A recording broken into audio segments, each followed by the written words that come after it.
La F101 est un nouveau concept de Panasonic. C'est une caméra qui va réunir trois mondes, le monde de la photo, le monde du cinéma et le monde de la vidéo. Alors le monde de la photo, parce qu'elle est équipée d'un monocapteur grande taille sur lequel on va pouvoir adapter quasiment toutes les optiques photo existantes. Le monde de la vidéo, car cette caméra a une ergonomie de caméra vidéo, et elle a toutes les fonctionnalités d'une caméra vidéo. Et le monde du cinéma, car son capteur a une taille proche de celle de l'image film 35 mm, donc on va pouvoir monter tout type d'optique cinéma en monture PL, sans aucun vignettage sur l'image. L'idée de cette caméra, c'était d'avoir une esthétique d'image proche de celle du cinéma 35 mm. Pourquoi utiliser la F101 plutôt qu'un appareil photo numérique pour faire de la vidéo? Parce que justement la F101 a été optimisée pour la vidéo. Vous avez deux défauts qu'on va avoir sur des appareils photo, qui sont ici éliminés. C'est le moirage dû au problème d'aliasing et le rolling shutter. Sur la F101, on a un rolling shutter ultra rapide qui va considérablement améliorer la captation des mouvements. On a également mis un filtre anti-aliasing devant le capteur. Donc c'est un filtre qui va diminuer la bande passante de l'optique, et l'optique va donc produire une image qui a une résolution Full HD, donc la résolution qui nous intéresse, nous, pour la vidéo.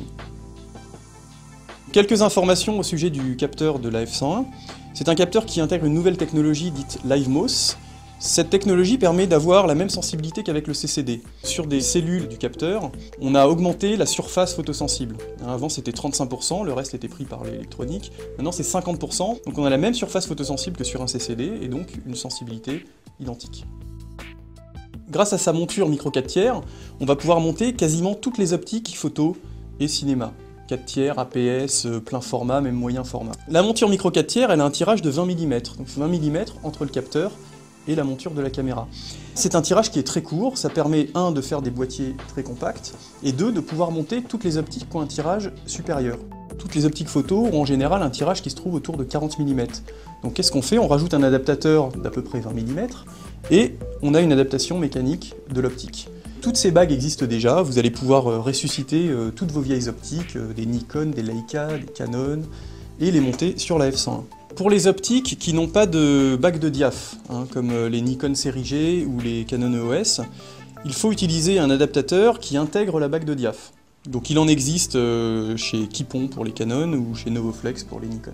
Si vous montez sur cette caméra des optiques micro 4/3 Lumix ou des optiques 4/3 de Panasonic ou Olympus, vous avez la possibilité d'utiliser tous les automatismes depuis la caméra, c'est-à-dire le diaphoto, l'autofocus, la commande de diaph manuelle, et puis l'activation du stabilisateur optique.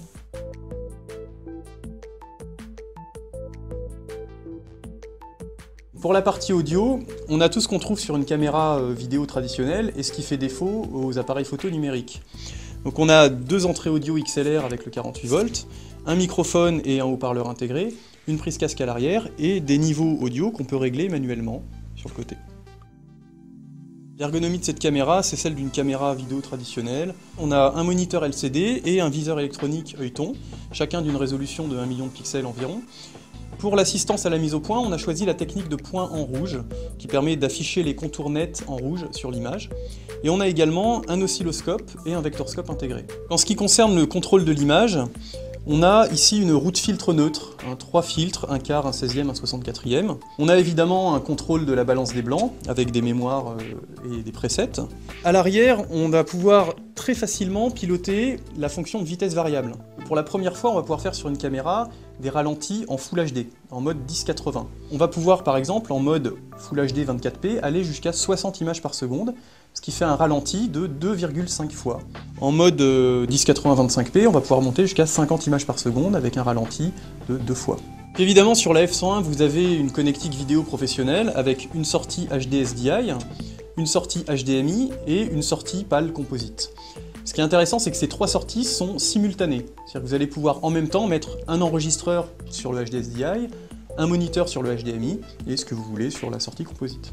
La F101 a été pensée pour une gamme d'utilisation très large, donc on a mis des poignées détachables dessus, sur le côté, donc la possibilité de personnaliser un peu le boîtier pour le type de tournage que vous voulez faire. Un point intéressant, c'est que vous avez une caméra qui fonctionne sur une petite batterie avec 3 heures d'autonomie. Et avec la F101, vous allez pouvoir faire un enregistrement interne en 4.2.0 ou un enregistrement externe en 4.2.2 grâce à la sortie HD SDI. Pour l'enregistrement interne, on est sur 2 slots de carte SD, donc carte SDHC ou SDXC. SDXC, c'est les nouveaux formats de cartes SD qui vont aller de 48 Go à 1 Tera. Le format d'enregistrement sur les cartes SD, c'est de l'AVC-HD, donc c'est du GOP en 4.2.0. Donc aujourd'hui, avec des cartes de 64 Go, on a la possibilité d'enregistrer 6 heures par carte. Avec la fonction d'enregistrement relais, on va pouvoir enregistrer 12 heures en continu. Optique interchangeable, esthétique d'image cinéma, fonctionnalité d'une caméra vidéo, c'est ce qui fait que la F101 va être à l'aise pour tout type de tournage, du long métrage, de la fiction, du documentaire, de la publicité, du clip vidéo. La F101 est d'ores et déjà disponible chez les loueurs et revendeurs Panasonic, son prix public est de 4 825 € hors taxe, et elle bénéficie d'une garantie de 3 ans, avec une prise en charge sur site.